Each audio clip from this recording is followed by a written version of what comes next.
अनोखी सैंडल और फ्रॉक का जादू। महिमा अपने चाचा चाची के साथ रहती थी। महिमा के चाचा नीरज और चाची शिल्पा उसे बहुत प्यार करते थे। नीरज और शिल्पा दोनों साथ मिलकर जमींदार के खेत में खेती का काम करते थे। एक दिन दोनों खेत में काम कर रहे होते हैं, तभी महिमा उनके पास जाती है और बोलती है, चाची देखो मैं क्या लेकर आई हूँ। दिखा जरा। महिमा अपने चाचा चाची को एक छोटा सा बॉक्स दिखाती है। बॉक्स देखकर शिल्पा बोलती है, अरे ये तो बहुत छोटा सा बॉक्स है, ये छोटा सा बॉक्स तुझे कहाँ मिला? मैं अपने दोस्तों के साथ जंगल से फल तोड़कर आ रही थी, तभी रास्ते में मुझे ये बॉक्स मिला। मेरे दोस्तों ने ये छोटा सा बॉक्स लेने से मना कर दिया, इसलिए मैं इसे अपने साथ ले आई। ये बॉक्स तो बहुत पुराने जमाने का लग रहा है। चाची चलो इसे दुकान में बेच कर आते हैं। इस पुराने बॉक्स को कौन लेगा? वैसे भी ये एक छोटा सा पुराना बॉक्स है, ना कि सोने का सिक्का जो इसे दुकान में जाकर बेच आए। ठीक है, फिर मैं इसे अपने पास अपने कमरे में रख लेती हूँ। इतना बोलकर महिमा वहाँ से चली जाती है। अगले दिन नीरज और शिल्पा बैठकर चाय पी रहे होते हैं, तभी महिमा बाहर से घूमकर आती है और बोलती है, ये देखो चाचा जी, मुझे सोने का सिक्का मिला। लेकिन सोने का सिक्का तुझे कहाँ से मिला? जहाँ से मुझे कल पुराने जमाने का छोटा सा बॉक्स मिला था, वहीं से मुझे आज सोने का सिक्का मिला। चलिए मैं तो कहती हूँ इसे सुनार की दुकान में जाकर बेच आते हैं। हाँ। उसके बाद तीनों सोने का सिक्का लेकर सुनार की दुकान पर जाते हैं। सोने का सिक्का देखने के बाद सुनार बोलता है, इस सोने के सिक्के के मैं आप लोगों को 21,000 रुपए दूंगा। ये सुनकर तीनों बहुत खुश होते हैं और पैसे लेकर घर वापस आने लगते हैं। तभी रास्ते में महिमा अपने चाचा जी से कहती है, चाचा जी मेरे लिए कुछ कपड़े और मिठाइयाँ खरीद दो ना। हाँ हाँ मेरी बच्ची। और मेरे लिए भी साड़ियाँ खरीद दो और चूड़ियाँ भी।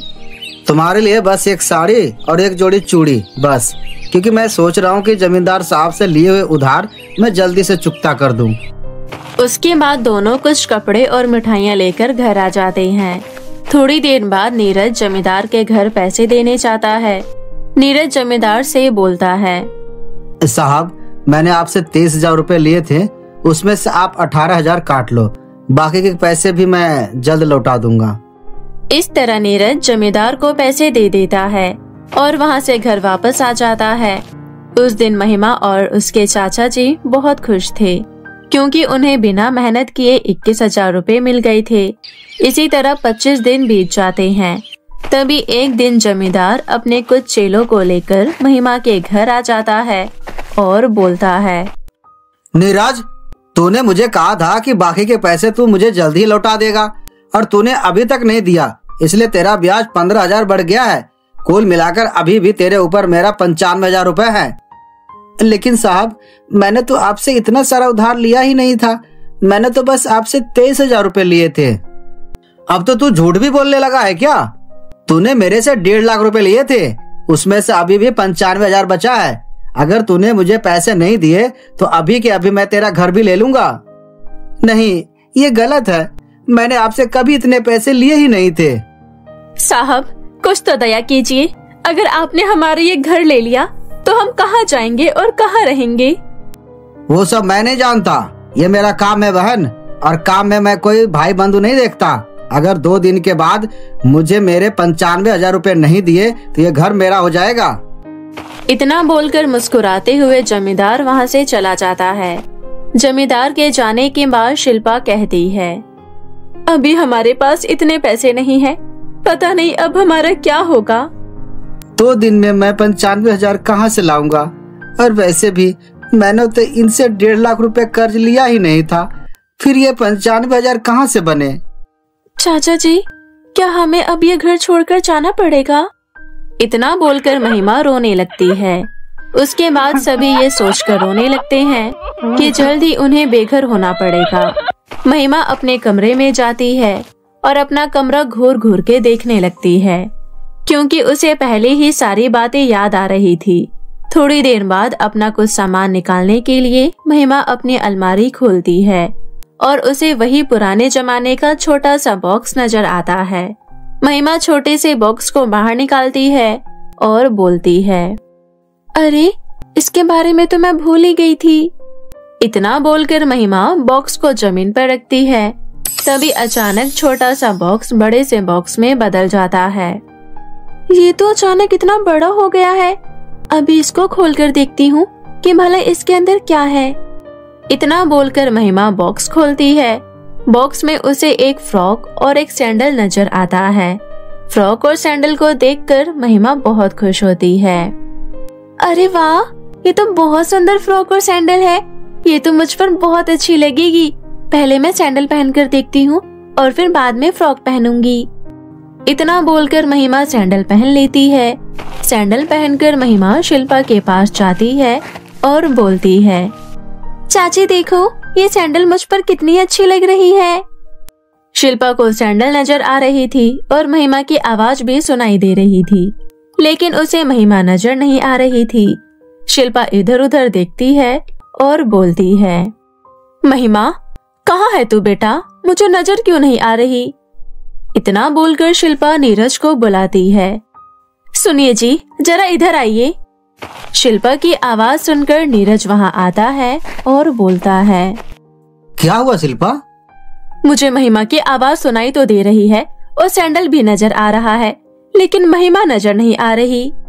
महिमा जरा सैंडल उतारो। महिमा सैंडल उतार देती है और उसके बाद वो अपने चाचा चाची को नजर आने लगती है। मुझे लग रहा है कि ये कोई जादुई सैंडल है जिसे पहनकर महिमा गायब हो गई थी। तुझे कहाँ से मिला ये? चाची, आपको याद है मैं एक छोटा सा बॉक्स लेकर आई थी। आज मैंने उस छोटे से बॉक्स को बाहर निकाला, तभी अचानक वो बड़े से बॉक्स में बदल गया। जब मैंने उसे खोलकर देखा तो उसमें मुझे एक फ्रॉक और ये वाली सैंडल मिली। तभी नीरज कुछ देर सोचता है और बोलता है, मेरे पास एक बहुत अच्छी तरकीब है। कैसी तरकीब? महिमा ये जादुई सैंडल पहनकर जमींदार के कमरे में जाएगी और उसे मेरी मरी हुई दादी बनकर डराएगी। जमींदार डर जाएगा और हमसे हमारा घर नहीं छीनेगा। ये तो बहुत अच्छी तरकीब है। वैसे भी जब हमने उनसे इतना कर्ज लिया ही नहीं है तो क्यों दे। अब वो सीधी तरह से नहीं मानेंगे तो उंगली टेढ़ी तो करनी ही पड़ेगी। उसके बाद तीनों जमींदार के घर जाते हैं। शिल्पा और नीरज जमींदार के घर के बाहर ही खड़े रहते हैं और महिमा सैंडल पहनकर जमींदार के कमरे में जाती है। महिमा बहुत जोर जोर से चल रही होती है और सैंडल का शोर सुनकर जमींदार उठ जाता है। जमींदार अपने कमरे के चारों तरफ देखने लगता है। तभी उसे सैंडल नजर आ जाती है। अरे ये सैंडल कहाँ से आई? और अभी मुझे चलने की भी आवाज आ रही थी। कहीं भूत तो नहीं आ गया? कोई मुझे बचाओ। लालची जमींदार, मैं नीरज की दादी हूँ। तेरी इतनी हिम्मत जो तो नीरज का घर छीनेगा। जमींदार को बस आवाज सुनाई दे रही थी, जिसकी वजह से वो और ज्यादा डर जाता है। अम्मा, मुझे माफ कर दो और मुझे कुछ मत करना। अब मैं नीरज से कोई पैसे नहीं लूंगा। अभी तो मैं यहाँ से जा रही हूँ। अगर अगली बार फिर से तूने नीरज को तंग करने की कोशिश की तो मैं तुझे छोड़ूंगी नहीं। इतना बोलकर महिमा वहाँ से चली जाती है। उसके बाद महिमा अपने चाचा चाची के साथ घर चली जाती है। महिमा अपने कमरे में जाती है और फिर से बॉक्स में सैंडल को रख देती है। तभी फ्रॉक में से आवाज आती है, महिमा, सैंडल की तरह मैं भी जादुई हूँ। मैं अच्छे से जानती हूँ कि किस तरह तुम्हारे चाचा जी और चाची जी जमींदार के खेत में मेहनत करते हैं और उनको उस मुताबिक पैसे भी नहीं मिलते हैं। लेकिन अब चिंता करने की कोई बात नहीं है। कल से हर रोज मैं तुम्हें 2 सोने के सिक्के दूंगी, जिसे बेचकर तुम लोग जो चाहे खरीद सकते हो।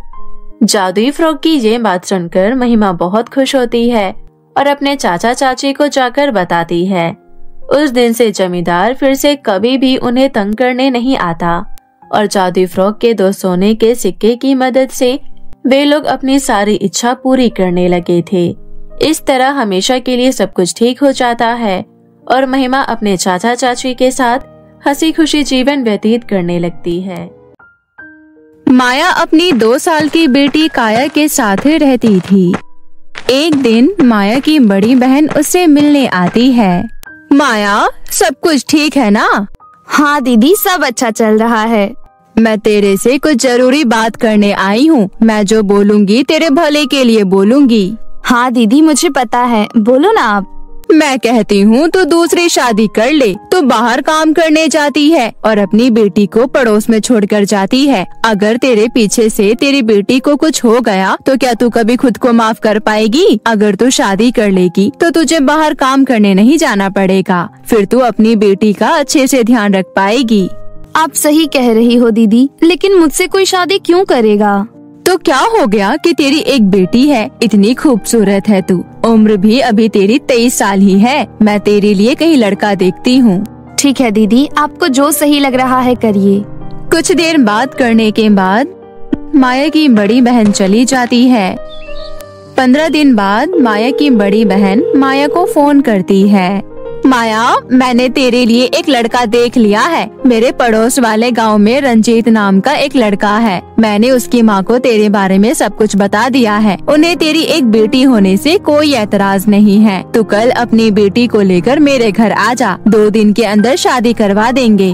बस 2 दिन? हाँ, बहुत सिंपल शादी करनी है। मंदिर में शादी होगी तुम दोनों की, इसलिए ज्यादा कुछ तैयारी नहीं करनी।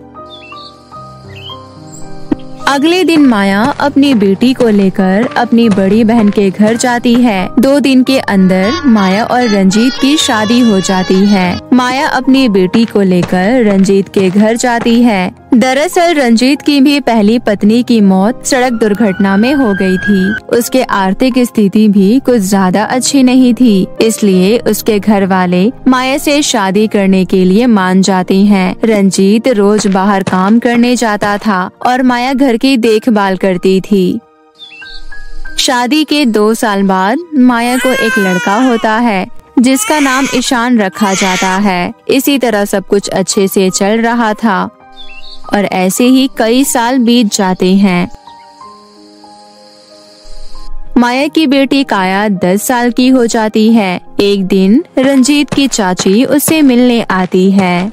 रंजीत, तेरी बीवी कहाँ है? चाची, ईशान रो रहा था, इसलिए उसे कमरे में लेकर सुलाने गई होगी।